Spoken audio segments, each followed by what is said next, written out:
Hi, my name's Emily. The night I walked into my fiancé's family estate, I thought I was joining a new life. Instead, they shoved a prenup in my face.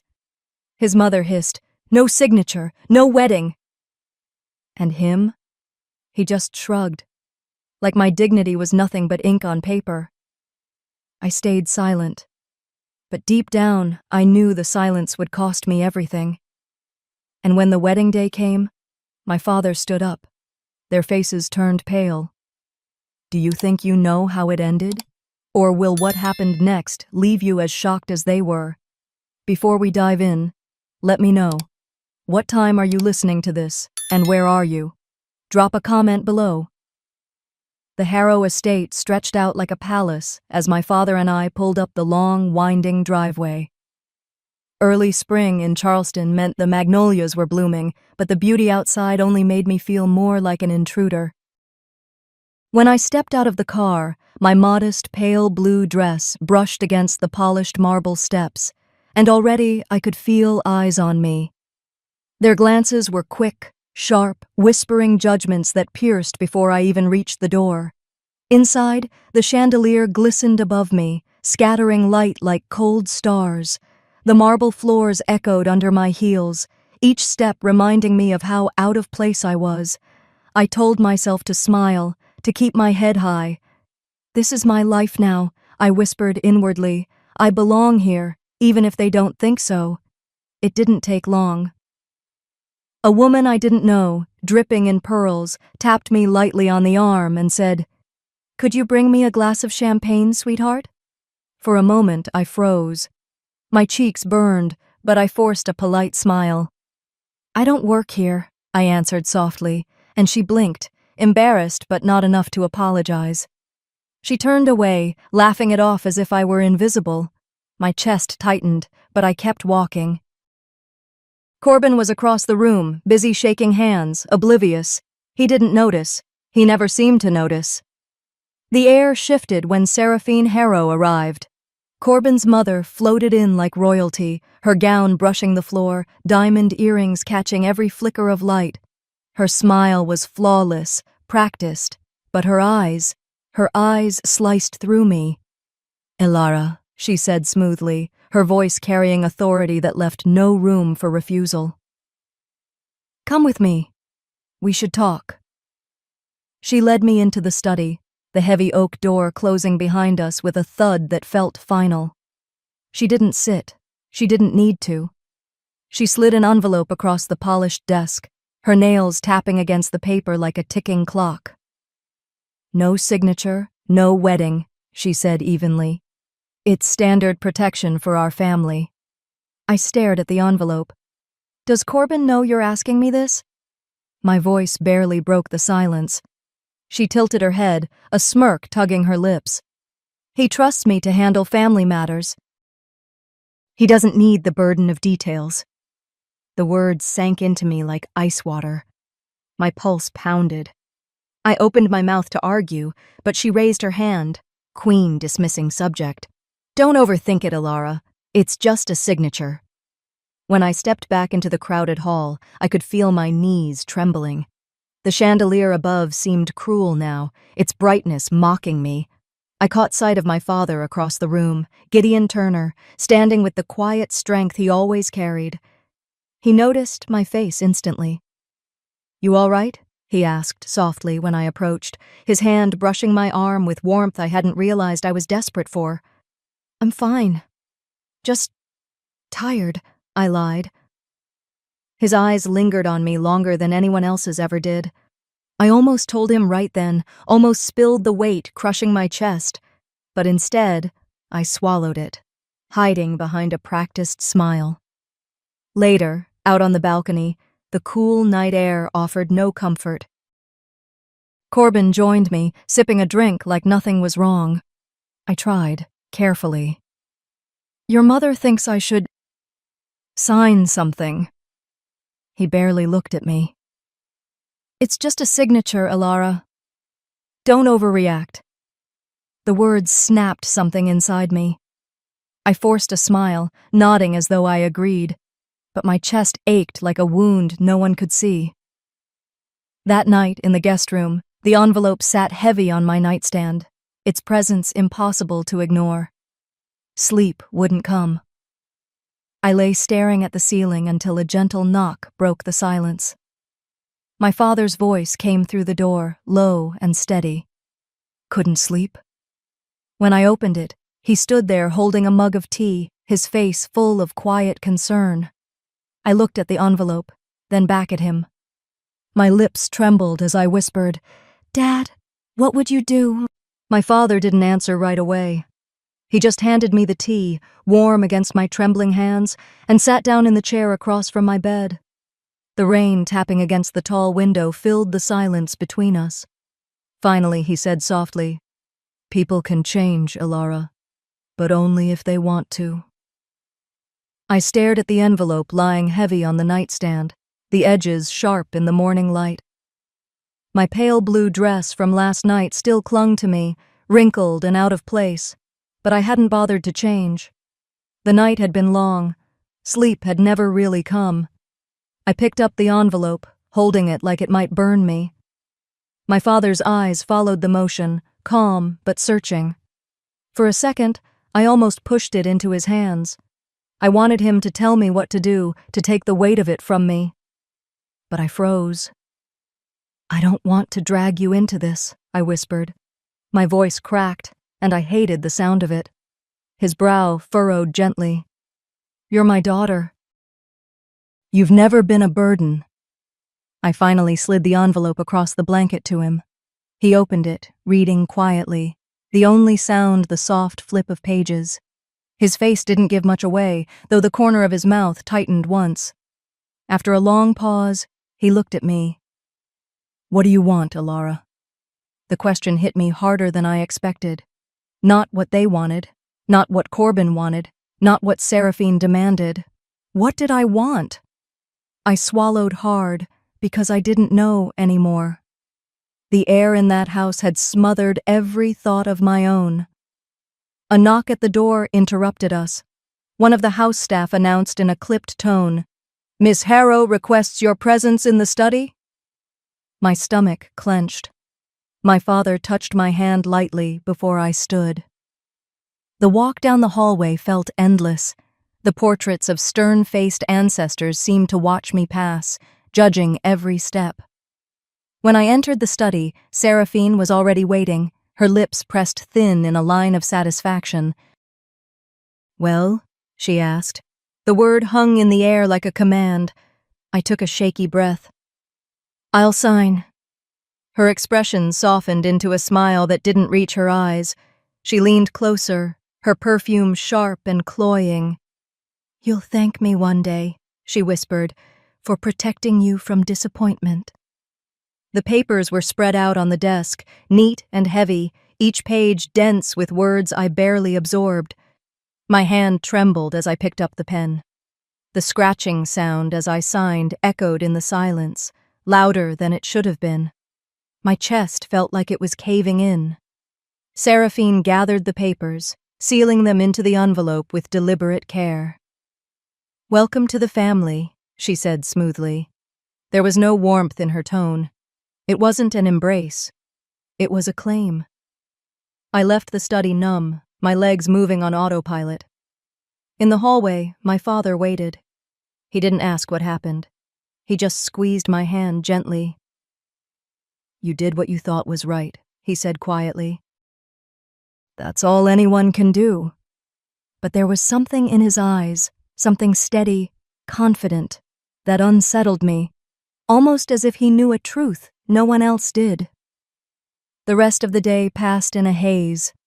I sat through polite conversations, fake smiles, the hollow laughter echoing in the grand halls. I barely tasted the food they pressed into my hands. I barely noticed when Corbin brushed past me, distracted, never asking how I was.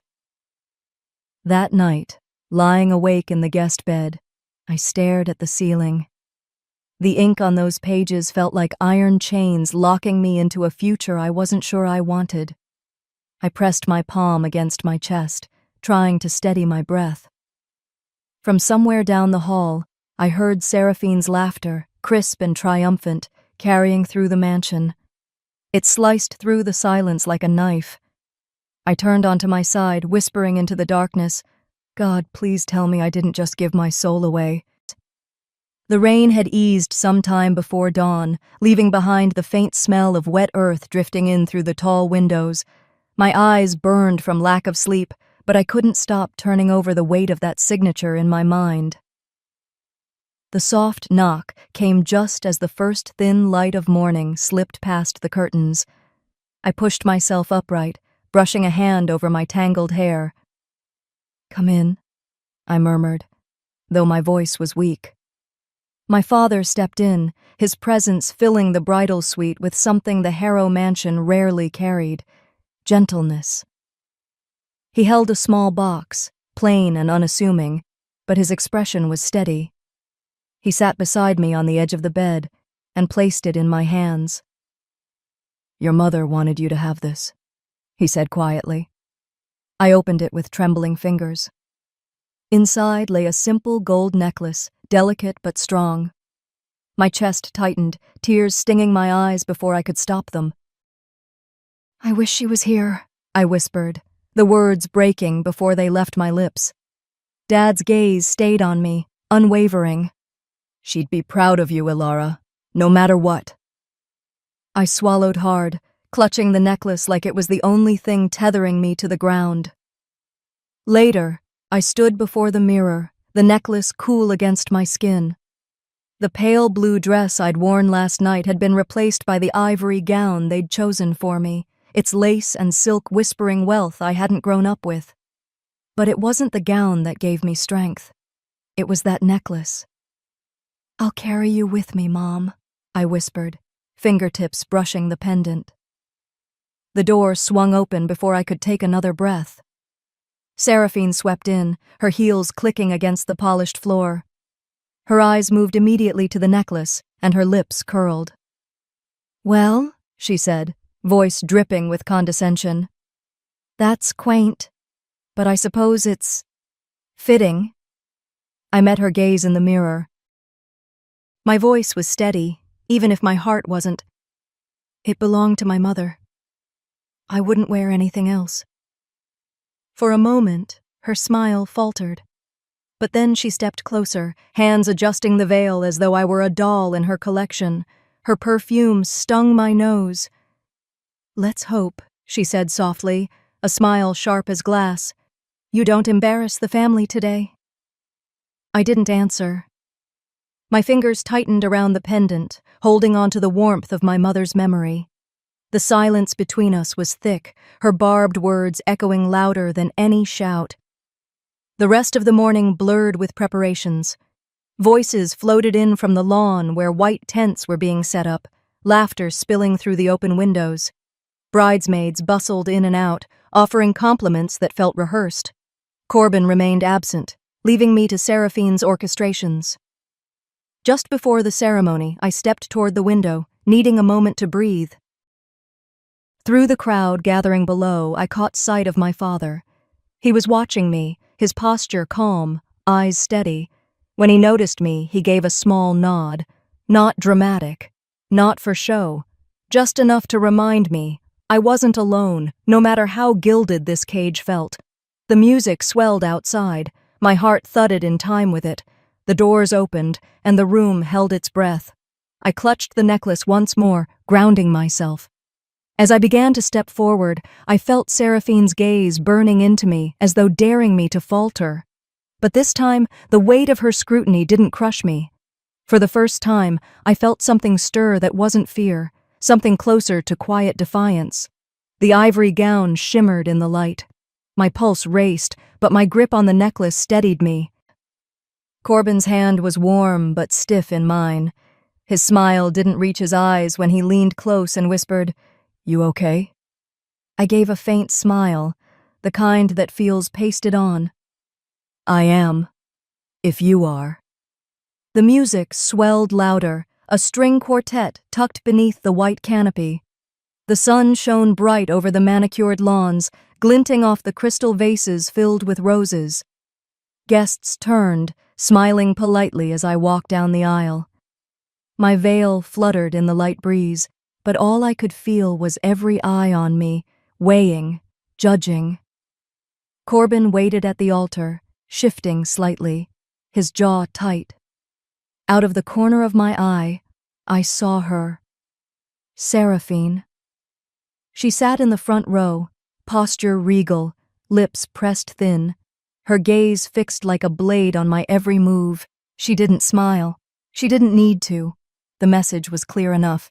Don't stumble. Don't falter. When it was time for the vows, my throat tightened.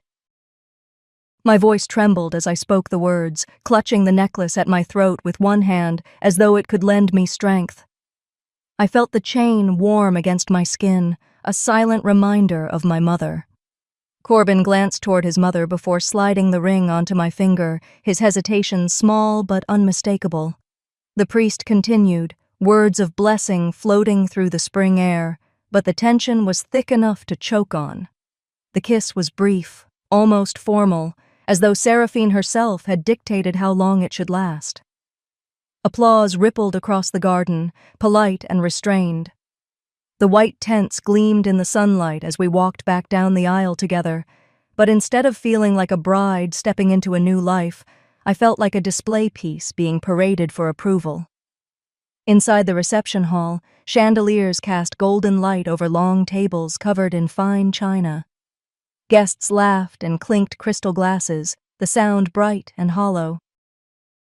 I stood to the side for a moment, trying to catch my breath, while waiters weaved through the crowd balancing trays of champagne. That was when she approached. Seraphine, flanked by two of her wealthy friends, each of them dripping with diamonds and rehearsed smiles. She held her glass with elegance, her expression sharp. "Congratulations, Emily," she said smoothly, though she knew my name wasn't Emily. Her friends giggled behind their hands. "You've done your best, despite being new to our world." The insult was veiled but deliberate, slicing all the same. Heat flooded my face, but I kept my voice locked inside, fingers tightening around my necklace. I refused to give her the satisfaction of a reaction. Her friends exchanged glances, clearly enjoying the spectacle. Seraphine's smile widened, satisfied. Then, just as the silence threatened to suffocate me, my father appeared. He stepped up beside me, tall and steady, placing himself between me and Seraphine's little circle. "Excuse me, ladies," he said calmly, though there was steel beneath his voice. "I'd like a moment with my daughter." The women blinked, momentarily thrown off by his quiet authority. Seraphine's smile faltered for half a second before she recovered, raising her glass again as if nothing had happened. Dad led me aside, his hand resting lightly on mine. "You don't have to impress anyone here, sweetheart," he murmured. His words wrapped around me like a blanket. I squeezed his hand, clinging to that quiet strength, drawing breath I hadn't realized I was holding. Across the room, Seraphine laughed loudly with her friends, her voice carrying above the music. When our eyes met, she tilted her glass toward me, smug, triumphant, as though to remind me who truly held the strings. But this time, I didn't drop my gaze. My father's words lingered long after the reception ended. "That woman's pride will be her undoing." I repeated them silently as Corbin and I drove away from the Harrow estate. The streetlights blurred past the car windows, but I felt anything but free. Our new apartment in Houston was breathtaking on the surface, floor-to-ceiling windows overlooking the city, marble countertops, sleek modern furniture that looked like it belonged in a magazine. But as I set my suitcase by the door, I couldn't shake the chill in the air. This place wasn't chosen for us. It was chosen for me, by Seraphine. It felt like stepping into a gilded cage. The days that followed blurred together. Corbin left early each morning for meetings with his family's business associates while I tried to make this cold apartment feel like home. Flowers in a vase, a cookbook open on the counter. But each attempt felt like drops of warmth swallowed by an ocean of ice. And then the phone calls began. "Good morning, Emily," Seraphine's smooth voice sang through the receiver one Tuesday. I'll send the family accountant over this week to help you manage your household finances. It'll take the weight off your shoulders. I forced a polite response, though my stomach nodded. She said it like a gift, but the undertone was unmistakable. She didn't trust me. Soon after, I noticed little things. Receipts disappearing from the kitchen drawer. A flagged message from the bank asking me to confirm recent account activity. Corbin brushed it off when I asked if he'd been reviewing my spending, but the call that came 2 weeks later confirmed what I feared. "Mrs. Harrow," the bank representative said carefully, "we've received a request for shared access to your personal accounts. The request was filed under Seraphine Harrow's name. Could we confirm your approval?" The blood drained from my face. "Excuse me? I never authorized that." The man hesitated. "There's a signature here that matches yours, ma'am." My knees nearly buckled. I whispered, "That's not possible," before ending the call, my hands shaking. That evening, I laid the statement on the dining table in front of Corbin. The soft hum of the dishwasher was the only sound between us. "Corbin," I began, steadying my voice, "your mother tried to access my accounts. She forged my signature." He rubbed his temples, his tone weary. "She just wants to help, Em. Don't blow this out of proportion." "Help?" My voice sharpened. "She crossed a legal line. This isn't about help, it's about control." He sighed, looking away. "She's my mom. She only wants what's best." The words cut deeper than he realized. I stared at him, searching for even a flicker of outrage on my behalf. There was none, just exhaustion and loyalty bent in the wrong direction. Later that night, I carried a pillow into the guest room. I lay there in the dark, the city lights seeping faintly through the blinds. My fingers clutched the gold necklace at my chest, the last piece of my mother. For the first time, I whispered aloud, "If he won't protect me, I'll protect myself." The next morning, I asked my father to meet me at a quiet cafe downtown. He was already seated when I arrived, his newspaper folded neatly beside his coffee. As soon as I sat down, the words tumbled out, about the bank, about Corbin's silence, about the suffocating phone calls. He listened without interrupting, his eyes steady, his hands folded. When I finally stopped, breathless, he leaned forward slightly. "Emily," he said softly, "you don't have to fight this alone. Sometimes the strongest thing you can do is stand your ground, even if you stand alone." Tears burned at the edges of my eyes. I nodded, the weight in my chest shifting, just slightly. We sat together in silence for a few moments before I gathered my things to leave. As I walked out, I glanced back through the cafe window. My father was on the phone, his voice low, his expression firm. "Make sure everything is ready," I heard him say faintly. "It's almost time." My heart skipped a beat. What could he possibly mean? That thought haunted me the next day as I sat at the dining table, a stack of unpaid bills spread in front of me. The rain outside tapped softly against the glass, steady and relentless, as if marking time while my world unraveled. I wanted to believe my father's calm words meant he had a plan, but sitting there alone, staring at the statements, I wasn't sure if anyone could shield me from what was coming. I reached for the electricity bill when something odd caught my eye on my online banking screen. Several large withdrawals had been made, amounts I didn't recognize, dates I hadn't authorized.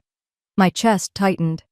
Clicking further, I found the note, verified by signature. My stomach churned. I grabbed the phone, dialing the bank. A woman's professional voice answered. "Mrs. Harrow, I see the transactions you're referring to," she said. "They were processed with documents containing your signature." "That's impossible," I stammered, my voice trembling. "I never signed anything." There was a pause. "The paperwork matches what we have on file. If you'd like, we can send you copies." When I hung up, my hands shook so badly I could hardly set the phone down. I sat there for a long moment, staring at the bills blurred by the tears forming in my eyes. That evening, Corbin came home later than usual, his suit jacket damp from the rain. He looked tired, his tie loosened as he dropped his keys on the counter. "Corbin," I said, trying to keep my voice steady, "we need to talk." I slid the bank statement across the table. His eyes skimmed the page, then he rubbed his temples like the weight of the day had already crushed him. "Your mother stole from me," I said, my voice sharper now. "She forged my name. That's a crime, Corbin." He sighed heavily. "Emily, I'm sure there's some explanation." An explanation? My anger broke through the fragile calm I'd been clinging to. "She's controlling us and you're letting her." He looked down, his face buried in his hands. "She's my mom. I can't just—" I cut him off, my voice low and cutting. "You can stand up for your wife, but you won't." Silence stretched between us, thicker than the storm outside. He didn't argue. He didn't defend me. He didn't even look at me. That night, I retreated into the guest room again. The sheets felt cold, the shadows of the city pressing in from the window. I curled onto my side, clutching my mother's necklace in my fist until the chain dug into my skin. "If I don't fight," I whispered into the dark, "she'll destroy me." The next morning, the doorbell rang. I opened it to find Seraphine standing there, her arms draped with bolts of silk fabric. She breezed past me without asking, her perfume trailing through the air. "You seemed overwhelmed," she said smoothly, glancing around as if inspecting her property. "I brought new curtains for the living room. The ones you chose feel ordinary." I followed her into the living room, my heart pounding. "You forged my name," I said flatly. "That's illegal." Her lips curled in a smile that never touched her eyes. "No one will believe you. You signed a prenup. You have no standing." My blood turned cold, but I stood my ground. She leaned in close, her voice dropping to a hiss. "Keep pushing, and I'll make sure you regret it. Remember, you're in my house." I steadied myself, forcing my voice not to waver. "It's mine and Corbin's, and you don't own me." Her laughter was brittle, sharp as glass. She swept out the door, leaving the apartment colder than before. That night, after Corbin had fallen asleep in the master bedroom without a word to me, I sat in the dark guest room, the phone pressed to my ear. "She's crossed a line, Dad," I whispered. "I don't know what to do." His voice still echoed in my mind. "Then it's time, Emily. But you must be ready." I didn't know what he meant, not fully. But I knew this. I couldn't afford to crumble anymore. By the evening, the Harrow estate glittered like a palace. Cars lined the long driveway, their headlights casting streaks of gold against the manicured hedges. Inside, chandeliers blazed overhead, reflecting off polished marble floors. Laughter and the clinking of glasses floated through the ballroom, a cruel soundtrack to the knot in my chest. I walked in on Corbin's arm, but even then I felt like a guest in my own life. The pale gold dress Seraphine had approved clung to me, its shimmer making me stand out. Yet somehow I still felt invisible. My necklace, my mother's necklace, rested like a shield against my skin. It was the only piece of me untouched by Seraphine's hand. She swept through the crowd like a queen returning to her throne, her gown trailing, her jewels winking under the light. And people leaned toward her, eager to catch her attention. When her eyes finally found mine, they lingered, cold and calculating, before moving on as if I were just another decoration in her kingdom. I tried to steady my breath, sipping from a glass of water while the music shifted into something soft and elegant. For a brief moment, I closed my eyes, wishing I could disappear into the sound. But then Seraphine's voice cut through everything. "Ladies and gentlemen," she called, her tone carrying without effort. The room hushed instantly. She stood at the center, a microphone in her hand, her smile painted perfectly in place. "Let us take a moment to acknowledge my new daughter-in-law, Emily." Her eyes slid toward me, glinting like glass. She's doing her best despite her humble beginnings. A ripple of laughter broke out among the guests, polite yet edged. My face burned. Corbin, standing beside me, shifted uncomfortably, staring at the floor. He didn't say a word. I forced my shoulders back, though my stomach twisted. Seraphine wasn't finished. She raised her glass, her voice syrupy sweet. In her honor, the Harrow family will be donating $100,000, so Emily may finally be associated with real generosity. The room erupted into applause. To everyone else, it was charity. To me, it was a public shackle. Each clap stung, echoing with mockery no one else seemed to hear. I felt my throat close, but before the silence crushed me, another voice rose from the back of the room, calm, steady, unshaken. If I may say a few words. Every head turned.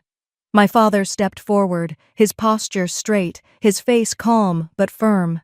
He didn't need a microphone. Somehow, the room went quiet for him.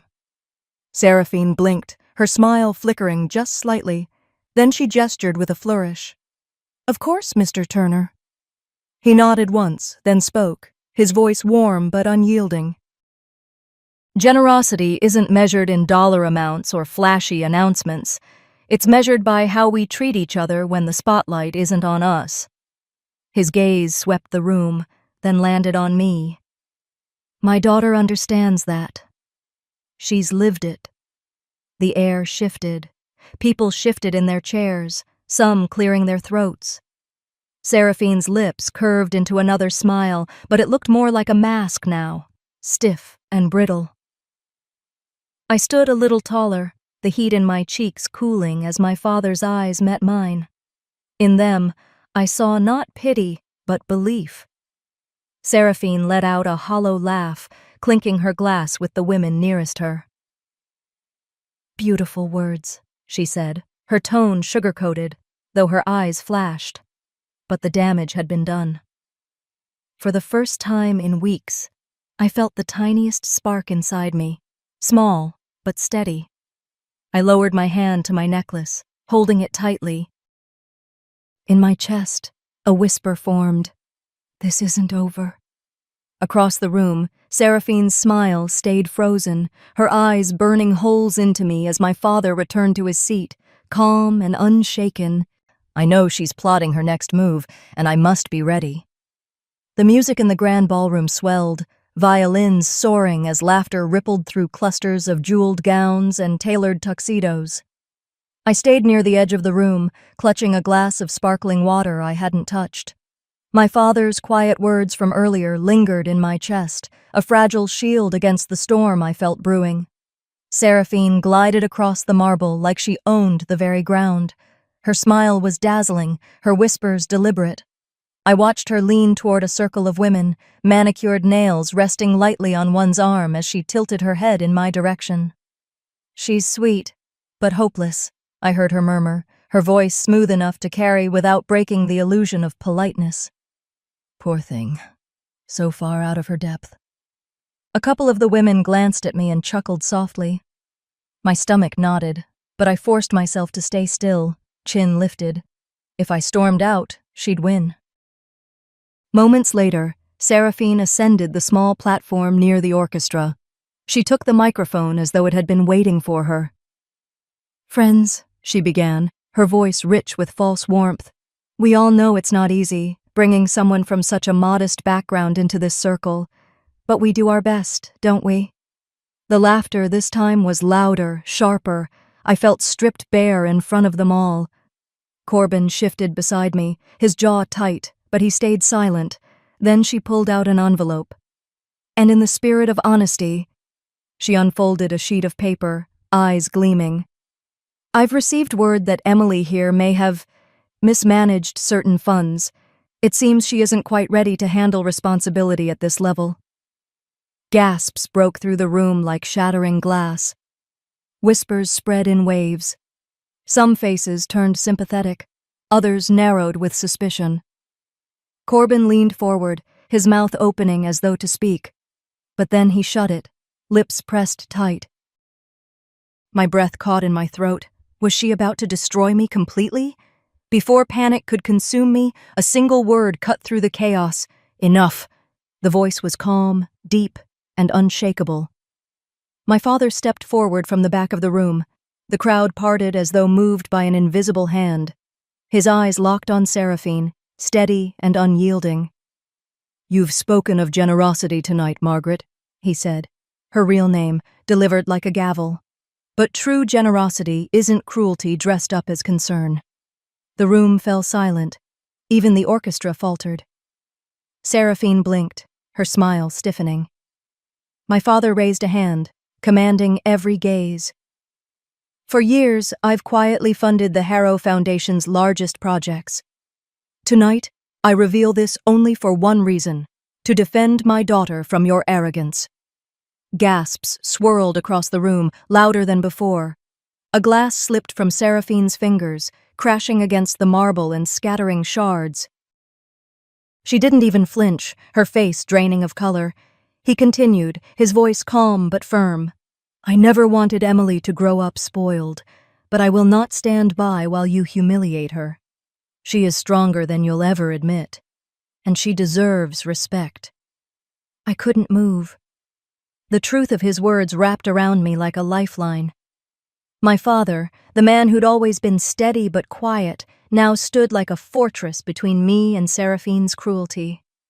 Around us, guests whispered. Some turned their backs on Seraphine. Others avoided her gaze entirely. The balance of power shifted in the air, almost visible. Corbin finally rose from his chair, his face pale.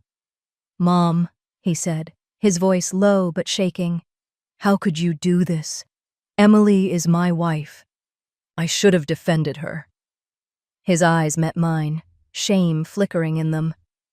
Seraphine's chest rose and fell sharply as she stared at my father. You can't prove this," she stammered, her voice cracking under the weight of the room's silence. My father's calm smile sent a chill through every corner of the ballroom.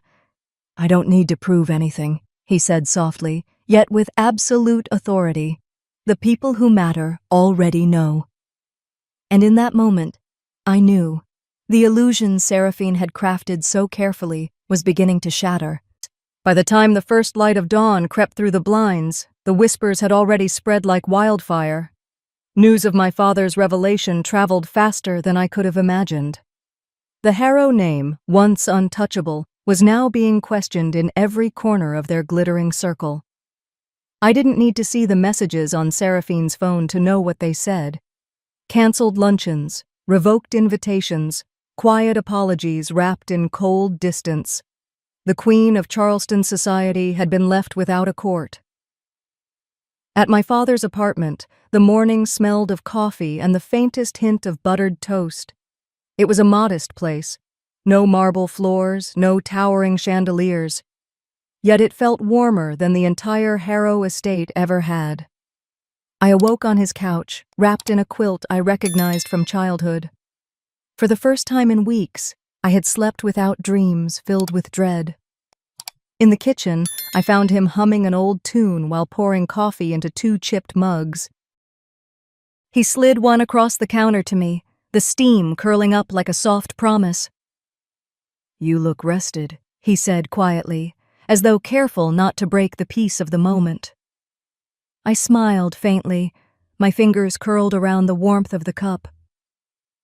"I can't remember the last time I felt safe."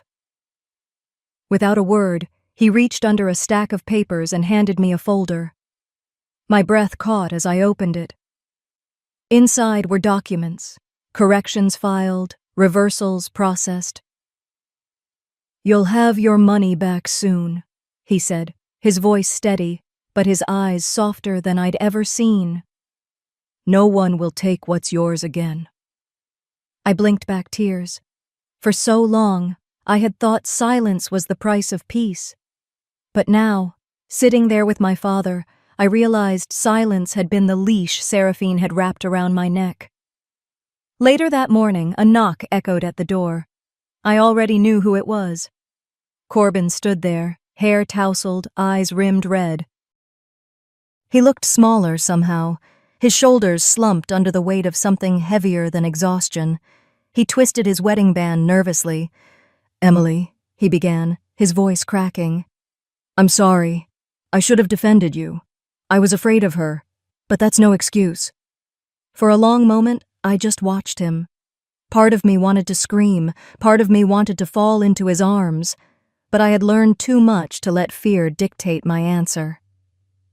"If we ever try again," I said softly, "it has to be as equals. No more shadows. No more silence." He nodded, tears brimming, but I didn't invite him inside.